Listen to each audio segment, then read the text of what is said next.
Have you ever remembered something so clearly that you could bet your life it actually happened, only to find out later it didn't? Maybe it was a conversation that never took place, a face you swear you've seen before, or a childhood event that, according to everyone else, simply didn't exist. What if I told you that your brain can invent entire experiences, complete with emotions, sensations, and details so convincing that even a lie detector would believe you? This isn't just a trick of imagination. It's one of the most fascinating and unsettling phenomena in human psychology: the creation of false memories.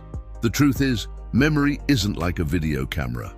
It doesn't record your life moment by moment. Instead, every memory you have is a story your brain rebuilds each time you recall it, a reconstruction shaped by emotions, context, and suggestion. In other words, what you remember is never exactly what happened, it's what your brain believes happened. To understand this, we need to look inside the brain's intricate memory system. When you experience something, a conversation, a smell, a sound, different parts of your brain begin working together to store it. The hippocampus, deep inside your temporal lobe, acts like a librarian, cataloging details: the who, the where, the when. Meanwhile, the amygdala attaches emotion to those details, deciding how important the memory should be. The prefrontal cortex, the part of your brain that makes sense of experiences, then weaves it all into a narrative. But here's the catch. These areas don't always communicate perfectly. Sometimes pieces get misplaced, overwritten, or combined with fragments of other memories. Imagine your brain as a massive jigsaw puzzle made of moments. Each time you recall something, you take the pieces out of the box and reassemble them.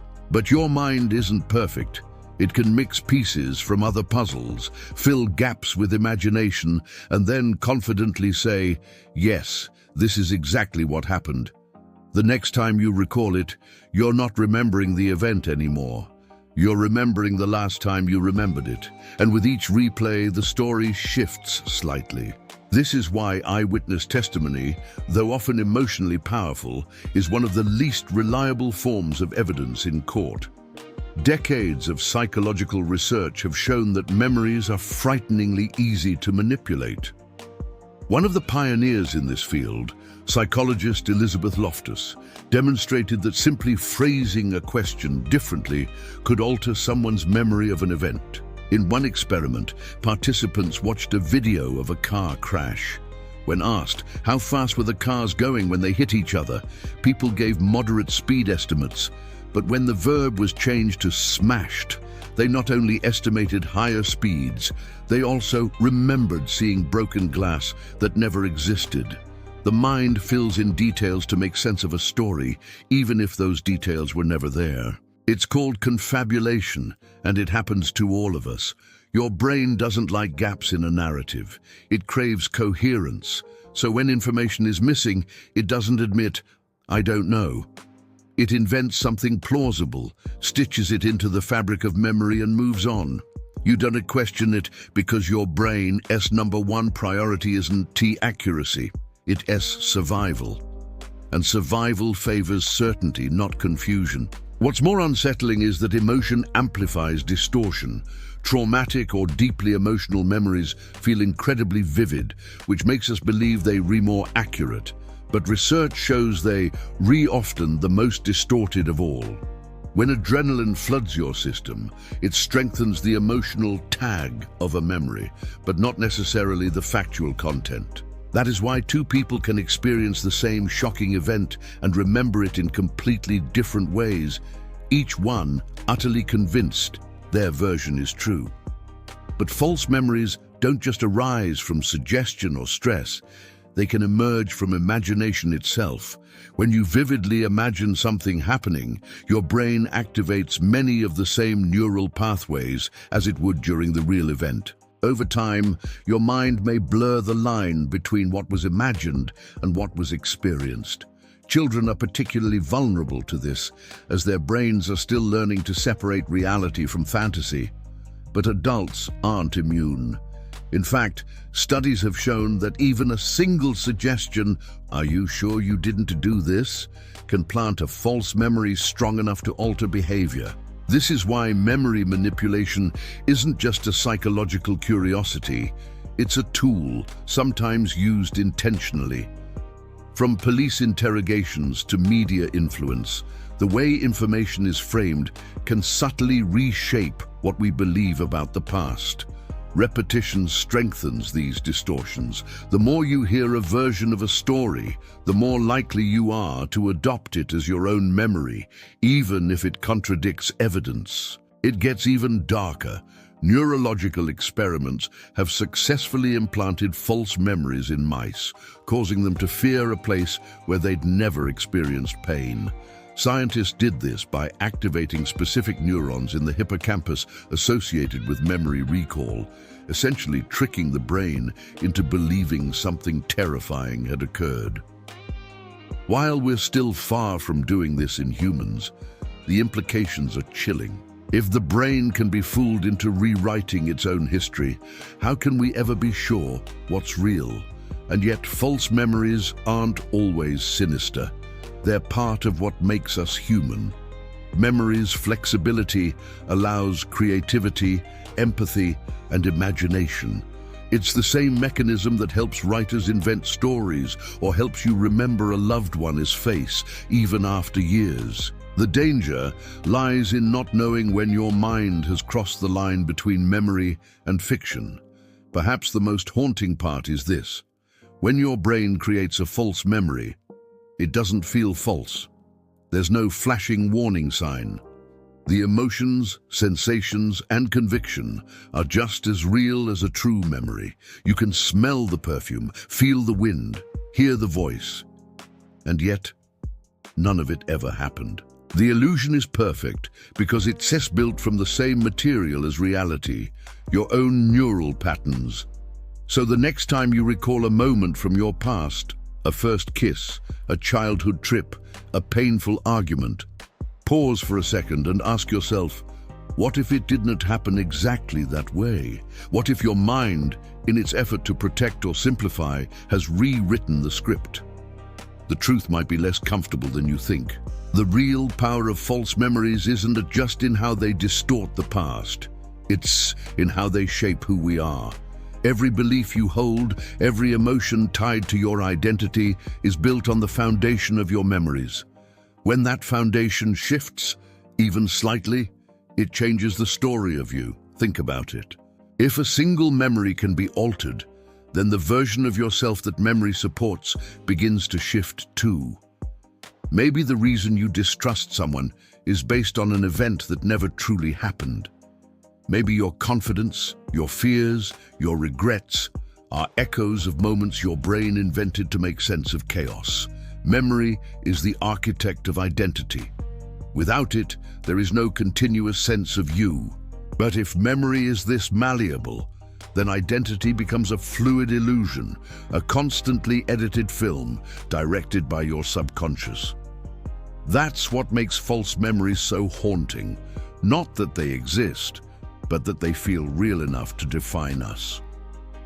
Consider the case studies that changed how psychology views memory.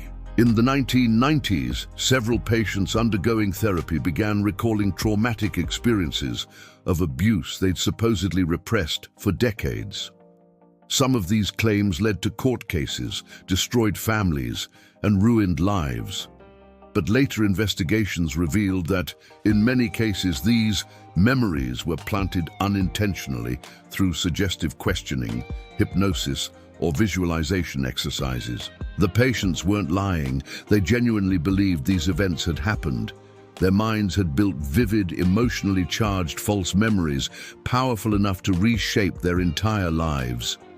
This phenomenon is now known as the memory wars, a dark chapter in psychology as history that forced experts to rethink how easily suggestion can rewrite the human mind. It wasn't to malicious intent. It was the brain's natural tendency to weave stories out of fragments, to fill the empty spaces with emotional logic. And once a false memory takes root, it behaves exactly like a real one. You can't distinguish the difference from the inside. The terrifying truth is that this happens more often than we realize. When friends argue over what really happened, both can be telling the truth from their own mind's perspective. Each person's memory has been subtly edited by emotion, bias, and time. The longer the memory sits in the mind, the more it mutates. It's like an ancient manuscript copied and recopied over centuries, each scribe making tiny changes, each version drifting further from the original. But false memories don't only rewrite the past, they also influence the future. Decisions, relationships, even justice itself depend on what people believe they remember. Entire legal outcomes have turned on memories that later proved fabricated. In 1984, a man named Steve Titus was wrongfully convicted of a crime after a victim confidently identified him as the attacker. Later, DNA evidence proved his innocence. She wasn't lying, she was remembering incorrectly. Her brain had fused fragments of trauma, fear, and suggestion into a story that felt undeniable. That's the unsettling part. Confidence is not evidence. The more certain someone feels about a memory, the more likely others are to believe them. But neuroscience shows that confidence and accuracy are almost completely unrelated. The emotional heat of a memory, that feeling of absolute truth, is not proof. It's persuasion from within. In the last decade, advanced brain imaging has revealed just how deep this goes. When scientists scan the brain of someone recalling a false memory, the same regions light up as when recalling a real one. The hippocampus, the visual cortex, even the amygdala. The difference is almost invisible. The illusion is biological. Your brain isn't trying to deceive you. It is doing its best to maintain a coherent narrative. But coherence and truth are not the same thing. And here's where it gets philosophical. If our memories are unstable, what does that say about reality itself? Is truth just a consensus of shared recollections? Maybe our collective memory, the history we teach, the stories we tell, is just a large-scale version of the same phenomenon. Humanity's shared past might be built on billions of overlapping imperfect recollections, rewritten with each retelling. False memories are also deeply emotional. They often arise to protect us, to soften pain, to justify choices, or to create meaning from suffering. Your mind might erase or rewrite a traumatic detail, not out of deceit, but out of mercy. Sometimes forgetting is survival. Sometimes lying to yourself is how you stay alive. Still, there's something fragile about knowing that your own brain can betray you. It forces you to question everything. Your past, your relationships, even your sense of reality. But maybe that's not a curse. Maybe it's a reminder that truth is something we have to keep seeking, not something we can store. The next time you close your eyes and drift into a memory, ask yourself, what if this is just a dream? I told myself 1,000 times until it felt real. What if your nostalgia is a story carefully edited by your subconscious, removing the rough edges to protect you?